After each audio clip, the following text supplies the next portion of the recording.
Hello, मैं हूँ रवि और रवि अनऑफिशियल पर आपका वेलकम है। सारे के सारे फेज है जो इलेक्शन के वो कंप्लीट हो चुके हैं 1 जून को।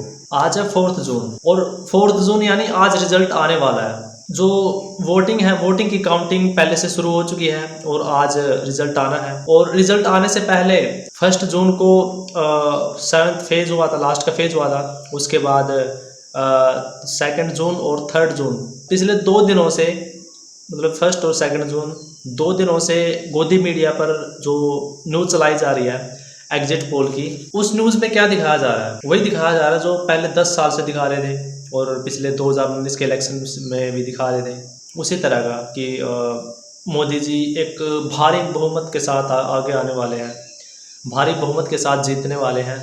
और जैसे उन्होंने 400 पार का नारा दिया था, उसी तरह से ये सीट जो है, ये सीट गिनवा रहे हैं आपकी कि जो एनडीए की सीट है वो इतने पार है, वो उसकी इतने पार है, टोटल मिला के 400 450 कुछ इतने ही बता रहे हैं। जो पहले गोदी मीडिया के जो पत्रकार हैं वो जो न्यूज़ चला रहे थे कि 400 पार का नारा दिया है मोदी जी ने और वो पूरा करेंगे या नहीं करेंगे, उसी तरह की ये न्यूज़ चला रहे हैं कि 400 पार आ चुके हैं लगभग, वो ऐसा बोले। ये एग्जिट पोल है। एग्जिट पोल का मतलब होता है कि अनुमान लगाना, मतलब एंटिसिपेट करना, गैस करके, आइडिया करके। मतलब पहले सर्वे करेंगे जहाँ पर भी पोलिंग हुई है, मतलब एक लोकसभा क्षेत्र में पोलिंग हुई है और उस पोलिंग में अलग अलग लोगों से बात करेंगे कि आपने किसको वोट दिया है। और मतलब अलग अलग लोगों से बात करेंगे, लोगों से बात करके उसके बाद ये आइडिया लगाएंगे कि हाँ ठीक है, इस क्षेत्र में इतने लोगों ने इस पार्टी के पक्ष में बोला है कि हमने इस पार्टी के पक्ष में वोट डाला है, और इतने लोगों ने दूसरी पार्टी के पक्ष में बोला है, तो कुछ लोगों ने तीसरी पार्टी के पक्ष में वोट डाला है। तो इस तरह से ना ये एग्जिट पोल चलता है। तो एग्जिट पोल है कुछ इस तरह से चलता है, मतलब अपने पास से अनुमान लगा लिया, इतने लोगों ने बता। और आजकल तो बस जैसे 1st फेज से लेकर के 7th फेज है, जो इन जो 7 के 7 फेज हुए हैं ना, इन 7 फेजों में इतना सारा घमासान हो चुका है। कुछ लोगों ने बोला कि हम मोदी जी को बिल्कुल हरा देंगे, उनकी जो जमानत है वो जब्त कर लेंगे। कुछ लोगों ने बोला, यूपी में नारा चल रहा था कि मोदी तेरी खैर नहीं, योगी से कोई बैर नहीं। और हरियाणा में भी चल रहा था कि हमारी भर्तियाँ मतलब जो स्टूडेंट जो परेशान थे, जो छात्र परेशान थे पेपर को लेकर के, उनकी भर्ती को लेकर के, कि हम मोदी जी को यहाँ से, मतलब यहाँ से भी हम इनको सीट नहीं देंगे, मोदी जी को एक भी सीट नहीं देंगे हरियाणा से। इस तरह से जब ये बोलते हैं कि यहाँ से इनकी इतनी सीट आई है, तो फिर उस पर यकीन कर नहीं सकते, हम यकीन कर ही नहीं सकते। और मोदी मीडिया तो वो तो बोलेगा ही बीजेपी के पक्ष में, उसका तो काम ही है कि बीजेपी के पक्ष में बोलो, और उसके खिलाफ जो बोले तो या तो उसकी सुनो ही मत, या फिर उसको भी मतलब सरकार की तरफ से जवाब दे। तो एक बार ये देख लेते हैं कि पहले फेज से लेकर के जो सात सात फेज में हैं, उन 7 फेजों में अभी तक क्या हुआ है। क्योंकि अभी तो सब अनुमान ही लगा रहे हैं कि बंगाल में मोदी जी, मतलब बंगाल में बीजेपी को इतनी मिली है, गठबंधन है, गठबंधन, इंडिया गठबंधन, उसको इतनी मिली है, मतलब अनुमान लगा के बता रहे हैं, लेकिन एग्जैक्ट नहीं है। तो 1st फेज है, 1st फेज का इलेक्शन हुआ था 19 अप्रैल को। और 19 अप्रैल को जब इलेक्शन हुआ, तो पहले इलेक्शन में क्या हुआ कि मणिपुर में पोलिंग बूथ पर हिंसा हो गई। मतलब कुछ गुंडे घुस आए, पोलिंग बूथ पर आए कुछ गुंडे, और उन्होंने वहाँ पर जो वोटिंग कर रहे थे लोग, उनको धमकी दी, उनको डराया धमकाया कि आप मतलब एक पार्टी के पक्ष में आप वोट डालें और दूसरी बाकी किसी पार्टी को वोट नहीं डालेंगे आप। मतलब इस तरह से उन्होंने धमकी दी। पार्टी का नाम नहीं बताया, लेकिन उस समय जो जिस तरह का माहौल चल रहा था देश में उस समय, फर्स्ट फेज में जिस तरह का माहौल चल रहा था, अरविंद केजरीवाल को गिरफ्तार कर लिया था, इलेक्ट्रल बॉन्ड का डेटा रिलीज हो चुका था। और जो लोग हैं जो पत्रकार हैं, यूट्यूब पर जो पत्रकार है, वो इलेक्ट्रल बॉन्ड पर जो है पत्रकारिता कर रहे थे, और बार बार जो है सरकार को क्रिटिसाइज कर रहे थे। और बहुत सारी जो दवाई बनाने वाले जो कंपनियां थी, मतलब जिनको परमिशन मिली थी इलेक्ट्रल बॉन्ड के थ्रू, मतलब जिनको परमिशन दी गई थी, जिन कंपनियों को परमिशन दी गई थी, दवाई बनाने के लिए, और उनसे इलेक्ट्रल बॉन्ड का जो पैसा लिया गया था, इलेक्ट्रल बॉन्ड के थ्रू जो पैसा लिया गया था, बहुत सारे जो पत्रकार है वो पत्रकारिता कर रहे थे अपना, तो केजरीवाल को गिरफ्तार कर लिया था। डेटा रिलीज हो चुका था एसबीआई से, डांट फटकार खा करके तब रिलीज़ किया था।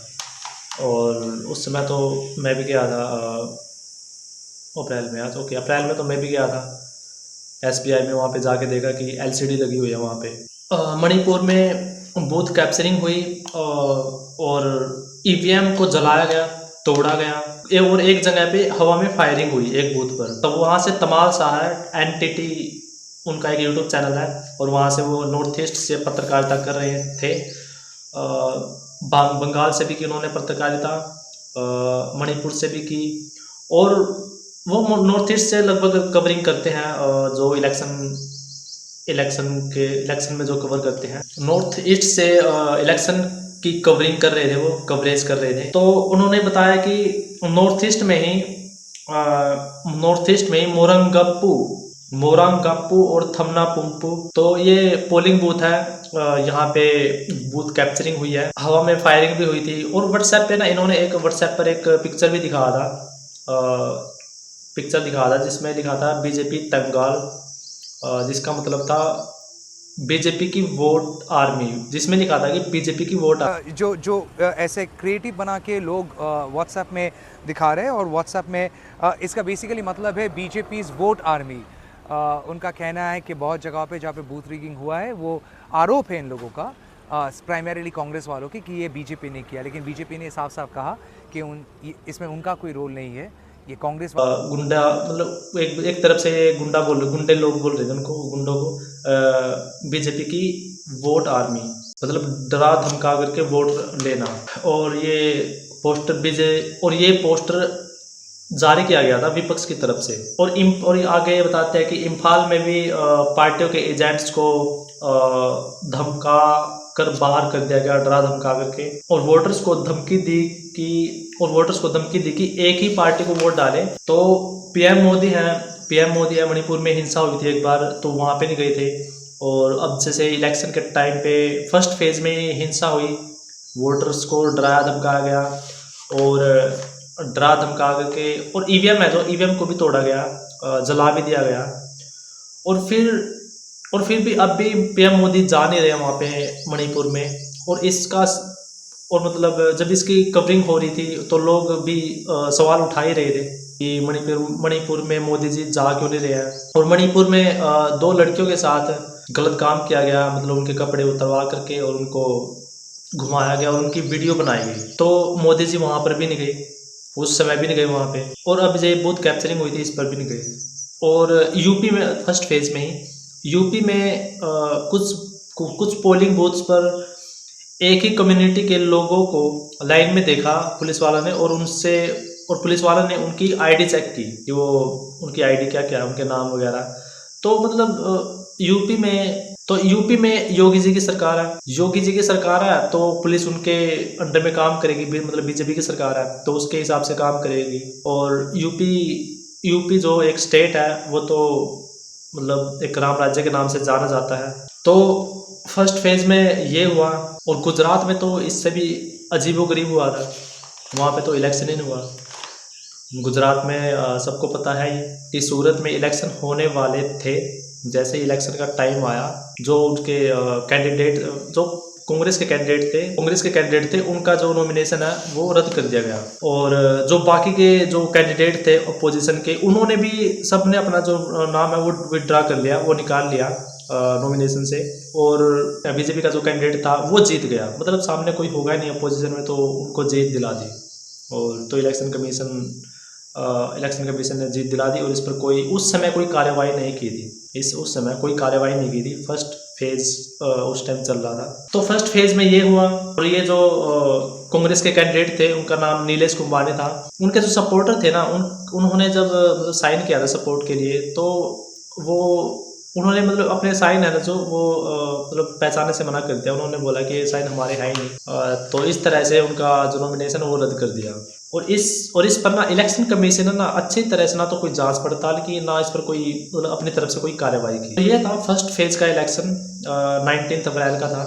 और इसके बाद 26 अप्रैल है वो आने वाला है। जो फर्स्ट फेज का इलेक्शन था इसमें ना एंटी वेव चल रही थी, एंटी मोदी वेव चल रही थी। और बहुत ज़्यादा जो लोग हैं वो बहुत ज़्यादा भड़के भी हुए थे मोदी सरकार से। और जिस तरह से वो नारा लगा रही थी यूपी में मोदी तेरी खैर नहीं और योगी से कोई बैर नहीं, इस तरह के नारे चल रहे थे। और गुजरात में जो हुआ कि मतलब गुजरात में सूरत में जो हुआ था उस पर इलेक्शन कमीशन ने कोई कार्रवाई नहीं की थी उस समय। तो मतलब बात यह है कि समझने की बात है कि सूरत में बीजेपी को ऐसा करना क्यों पड़ा। उस बीजेपी को अपनी हार का डर था इसलिए करना पड़ा या कुछ और वजह थी। और अब तो ये सेकंड फेज का इलेक्शन है। तो सेकंड फेज का इलेक्शन है 26 अप्रैल को, 26 अप्रैल को। और इसमें क्या हुआ, और 26 अप्रैल को सेकंड फेज का इलेक्शन था। उस टाइम पे क्या हुआ,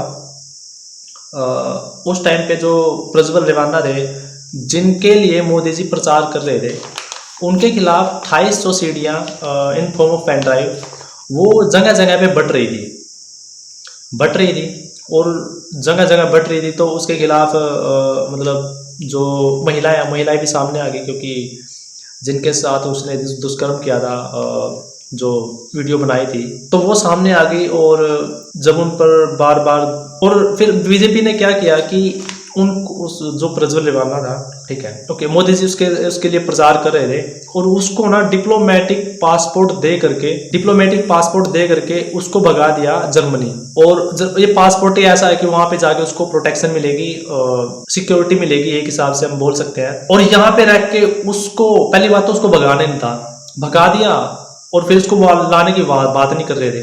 और यहाँ पर जब था तो उसके खिलाफ कोई कार्रवाई की नहीं। ये मतलब अजीबोगरीब, ये मतलब इतना अजीब तरह से प्रचार कर रहे थे नरेंद्र मोदी, क्योंकि जब वो प्रचार किया तो उसके लिए प्रचार कर रहे थे।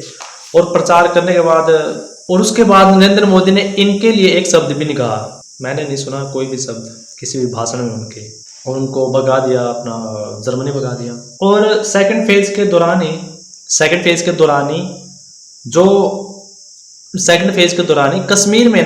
कश्मीर में बीजेपी लड़ नहीं रही थी।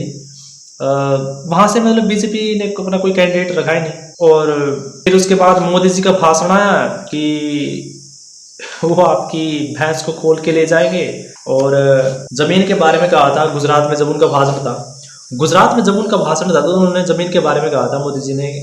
और गुजरात में उनका भाषण था नरेंद्र मोदी का, और वहां पे वो बोल रहे थे कि अगर आपके पास 2 भैंस है तो एक तो आपके पास रहने देंगे, आपके बेटे के पास या आपके पास, और दूसरी भैंस को खुद ले जाएंगे। उसके बाद जमीन के बारे में बताया कि अगर आपके पास 10 एकड़ जमीन है तो 10 में से 5 तो आपके जो लड़के हैं उनको दे देंगे और 5 आप अपने पास ले जाएंगे। वो इस तरह से वो वहाँ पे प्रचार कर रहे थे, अजीबोगरीब तरह से प्रचार कर रहे थे, जिस पर बहुत सारे लोगों ने ना हंसी भी उड़ाई, मतलब उनकी मोदी जी की हंसी भी उड़ाई इस तरह के भाषणों पर। इस तरह से जब वो भाषण कर रहे थे, और ना इन्होंने मंगलसूत्र पर भी बोला था कि वो आप मतलब महिलाओं को बोल रहे थे कि आपका जो मंगलसूत्र है उसको छीन लेंगे, और आपके घर में जो भी आपका सोना है या फिर जो आपके पास धन है, आपके पास जो भी धन है, जो भी सोना है, मतलब वो उठा करके ले जाएंगे और मुसलमानों को दे देंगे। या फिर वो बोल रहे थे कि जिनके पास ज़्यादा बच्चे हैं उनको दे देंगे। तो वो इशारा उनका मुसलमानों की तरफ ही था, क्योंकि अभी ये जो 7th फेज वाला जो इलेक्शन आया था इसके दौरान, और जो 6th फेज का इलेक्शन था इसके दौरान मोदी जी ने एक और जो भाषण दिया था, हेड स्पीच लगी थी मेरे को, कि SC ST और OBC आपका आरक्षण छीन करके, इनको बोल रहे थे कि SC ST OBC आरक्षण छीन करके ये आरक्षण बोधी और जिहादी लोगों को दे दिया जाएगा, धर्म के आधार पर बांट दिया जाएगा आपसे छीन करके। इस तरह से मंगलसूत्र और पैसों, मतलब जो धन के बारे में बात कर रहे थे कि आपके घर में धन है, आपके बाजरे का एक्सरे किया जाएगा, एक हिसाब से ना ये डर भी फैला रहे थे कि अगर दूसरी सरकार आई, अगर मतलब कोई दूसरी सरकार आई हम मतलब बीजेपी के अलावा, तो वो ऐसा करेंगे, एक्सरे करेंगे, बाजरे का एक्सरे करेंगे, आपकी दीवार का भी एक्सरे करेंगे। मतलब अजीबोगरीब भाषण दिया था इन्होंने, जिससे कि उस समय न्यूज़ जो बनी थी कि ये हेट स्पीच है, ये झूठ बोल करके डरा करके लोगों से वोट लेने के लिए मतलब इस तरह का नफरती भाषण दे रहे हैं। ओके, इस तरह से नफरती भाषण दे रहे थे, लेकिन ये फिर वोट लेने के लिए शायद ऐसा कर रहे हो। और वैसे भी 2019 में कुछ ऐसा ही हुआ था, धर्म के नाम पर वोट मांगी गई थी, और इस बार भी अजीबोगरीब तरह के भाषण चल रहे थे, और नफरत भी मतलब हेट स्पीच चल रही थी इस एक हिसाब से हम कह रहे हो, और धर्म के नाम पर भी वोट मांगी जा रही थी। ओके, जो ये प्रज्वल रेवन्ना है, इसके खिलाफ 2800 सीटें मिली थी। एक राम रहीम का केस भी था जिसमें ऐसा ही दावा किया गया था कि उनके जो गुफा में इस तरह की फिल्में चल रही थी, सीढ़ियाँ थी उनके भी, उनके खिलाफ जो सीढ़ियाँ मिली थी, तो ये उसी तरह का ये मामला है। तो उनको वो अभी जेल में है, और ये प्रज्वल रेवन्ना ये भी आउट ऑफ जो कंट्री है वो चले गए थे, और अभी भी शायद वो आउट ऑफ कंट्री ही होंगे, क्योंकि कोई न्यूज़ तो आई नहीं कि ये वापस आ गए हैं और इनके खिलाफ कार्रवाई की है और ये अभी जेल में है, तो ऐसी कोई न्यूज़ आई नहीं है। तो ये था, और इसी इलेक्शन के दौरान ब्रिजभूषण, का केस भी था। ब्रिजभूषण का केस भी था, क्योंकि ब्रिजभूषण को पहले टिकट दी गई थी, और फिर ब्रिजभूषण की जगह इनके बेटे को टिकट दी गई। तो ब्रिजभूषण का तो सबको पता है ही, वो एक पहलवान है, और जिन्होंने दावा किया था कि दबदबा है, दबदबा रहेगा। जैसे साक्षी मलिक का जो केस आया था, वो तो काफ़ी टाइम से चल ही रहा था, लेकिन उस समय जब दबाव बनाया गया तो उन्होंने एक तरीके से हार भी मान ली थी कि एक तरीके से फिर उन्होंने बोला कि दबदबा है, दबदबा रहेगा। उस हिसाब से फिर इनको टिकट भी दी गई थी, लेकिन उसके बाद इनके बेटे को टिकट दे दी गई। ओके, ये जो थर्ड फेज का इलेक्शन है, ये हुआ था 7 मई को, और इसमें जो टॉपिक चला हुआ था ना, इसमें जो एक माहौल चला हुआ था, क्योंकि इससे पहले नरेंद्र मोदी जी ने इतने सारे जो हेट स्पीचेस दे दिए थे, और उससे पहले फर्स्ट फेज़ में तोड़फोड़ की गई थी, मणिपुर में तोड़फोड़ की गई, यूपी में रामपुर में लाठी चार्ज हुआ था महिलाओं पर, और जो पुलिस ने जो किया कि वोटिंग आईडी, जो वोटर आईडी है वो चेक की गई, पुलिस ने जो वोटर आईडी है वो चेक की। और उसके बाद है ना, मतलब भैंस की और मंगलसूत्र की जो बात की पीएम मोदी ने, उसके बाद नरेंद्र मोदी का भाषण आ रहा है। सही में एक मजाक भी लगता है, लेकिन इसके बाद नरेंद्र मोदी ने कुछ किया नहीं है इस भाषण को लेकर के, ना तो इस भाषण में कुछ बोला, ना ही कोई एक्शन नहीं लिया। एक भाषण था अडानी और अंबानी पर बोला था नरेंद्र मोदी ने, कि ये आरोप लगा रहे थे राहुल पर कि जैसे ही इलेक्शन शुरू हुआ है थर्ड फेज में, जो मोदी जी का भाषण था वो अजीबोगरीब था राहुल के लिए। क्या था उसमें कि नरेंद्र मोदी ने, जो प्राइम मिनिस्टर थे, नरेंद्र मोदी हैं, उन्होंने राहुल के बारे में क्या कहा था कि जैसे ही इलेक्शन शुरू हुए हैं, राहुल गांधी ने शहजादे बोल रहे थे कि शहजादे ने अंबानी और अडानी का नाम लेना बंद कर दिया है, और पिछले 5-10 साल से ये नाम लेते आ रहे थे, अंबानी और अडानी का नाम। तो नरेंद्र मोदी आगे बोल रहे कि इन्होंने नाम लेना बंद कर दिया है, और आगे और बोल रहे थे कि जो शहजादे हैं, इन्होंने ना टेम्पो और बोरियों में भर भर के अंबानी और अडानी से पैसे लिए हैं, इसलिए ये बोल नहीं रहे हैं। तो ये नरेंद्र मोदी बोल रहे थे उस समय। मतलब ये एक हिसाब से ये शहजाद जो राहुल गांधी की तरफ इशारा कर रहे थे। तो राहुल गांधी की तरफ ये इशारा कर रहे थे, मतलब उनको एक तरीके से बोल रहे थे कि इन्होंने अडानी और अडानी से पैसे लिए हैं, वो भी बोरियों में भर भर के, टेम्पो में भर भर के पैसे जो है उनसे लिए हैं। तो ये उस समय बात चल रही थी, और इस समय इस तरह की जो पोस्टर भी रिलीज हुए थे, बनाए थे, राहुल गांधी की तरफ से बनाए थे, मतलब कांग्रेस पार्टी की तरफ से बनाए थे, और बाकी जो विपक्ष है आम आदमी पार्टी उसकी तरफ से ही बनाए थे। और इस पर बहुत सारे लोगों ने ना अपने रिएक्शन भी दी थी, मजाक भी उड़ाया था उनका, और एक हिसाब से डिमांड भी की थी कि आप अंबानी और अडानी जो आपके मित्र हैं उन पर कार्रवाई क्यों नहीं कर रहे। आपके पास ईडी सीबीआई का इनकम टैक्स सारा कुछ है, पूरा का पूरा जो सिस्टम है इंक्वायरी सिस्टम वो आपके पास है, तो what are you taking action, मतलब आप एक्शन क्यों नहीं ले रहे। ये एक तरीके से आरोप लगा रहे थे नरेंद्र मोदी। तो ये है ना, क्यों लगा रहे थे आरोप, मतलब इनका जो हौसला था वो मतलब क्यों, क्या ये सोच रहे थे कि हमारे हाथ से जो है शासन है वो चला जा रहा है, हमारे हाथ से सरकार जा रही है। और थर्ड फेज का जब इलेक्शन हो गया,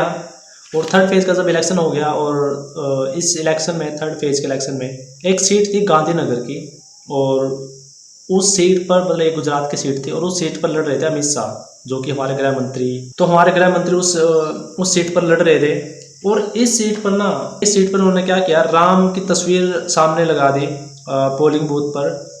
मतलब एक तरीके से, क्योंकि उस समय राम मंदिर बना था, तो प्राण प्रतिष्ठा की बात हो रही थी। जो राम को लाए हैं हम उनको लाएंगे, वो ये जो स्लोगन चल रहा था, गोदी मीडिया चला रहा था पूरा 1 महीना, ये स्लोगन चला के रखा।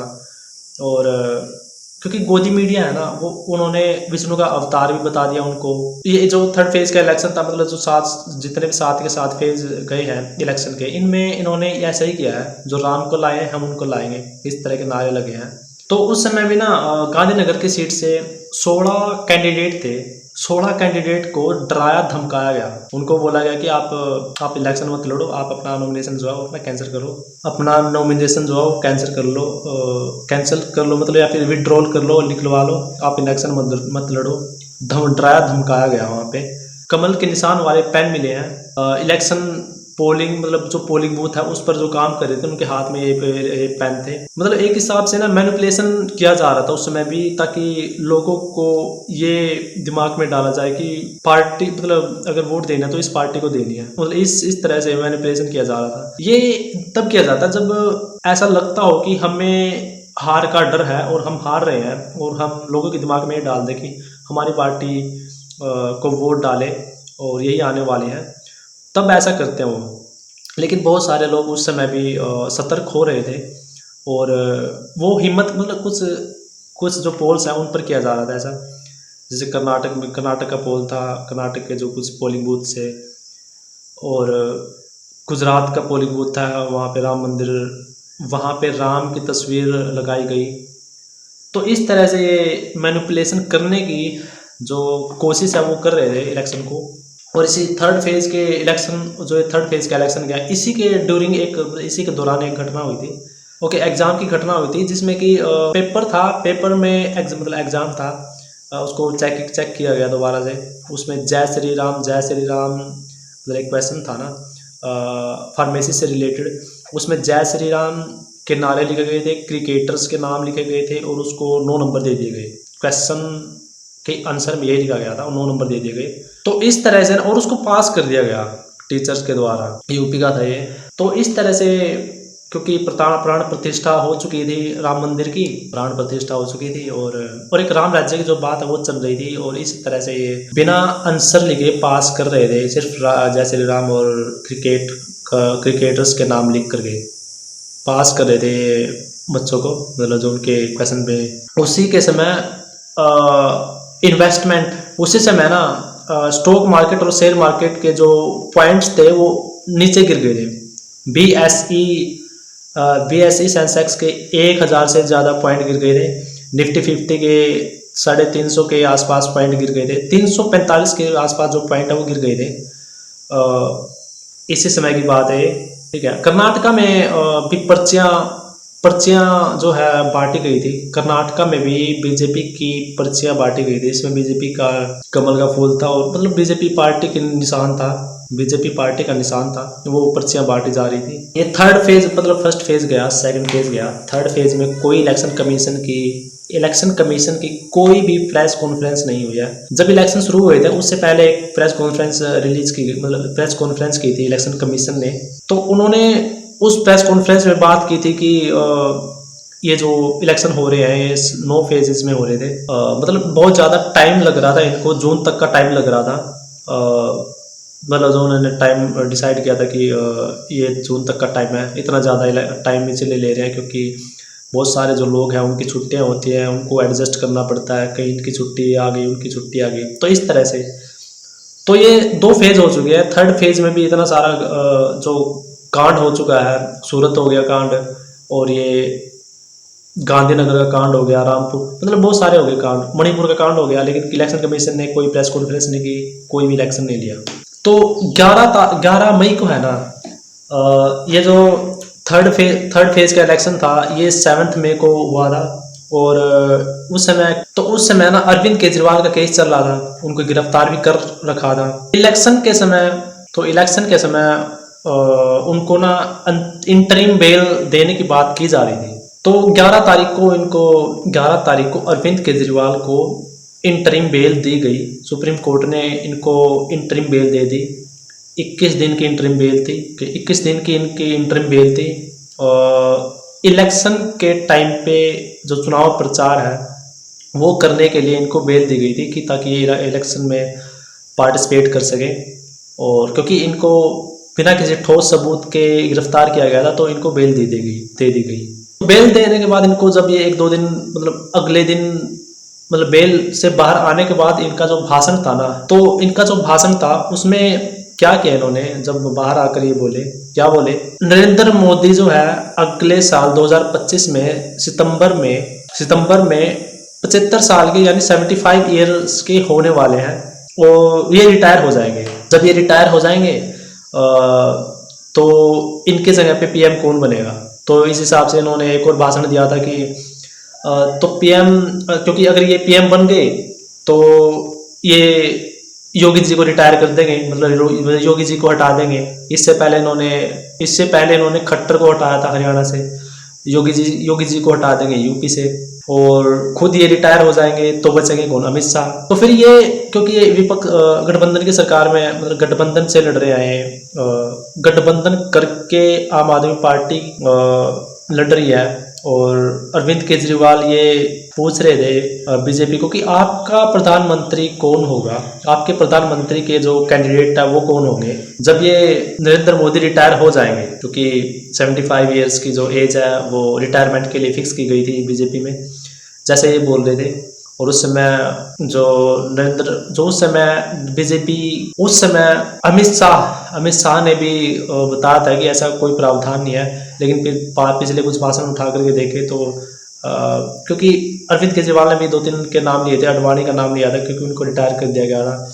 तो इस हिसाब से रूल था कि 75 ईयर्स के होते ही नरेंद्र मोदी को रिटायर कर दिया जाएगा, वो खुद रिटायर हो जाएंगे, तो कौन बनेगा, अमित शाह। और अमित शाह जो है उनको तो हमने देख ही लिया था उस समय, उनकी जो पुलिस है वो कैसे लाठीचार्ज कर रही थी प्रदर्शनकारियों पर। और 2019-20 में जो हुआ था सीएए और एनआरसी के अगेंस्ट जो प्रोटेस्ट हुआ था, इस तरह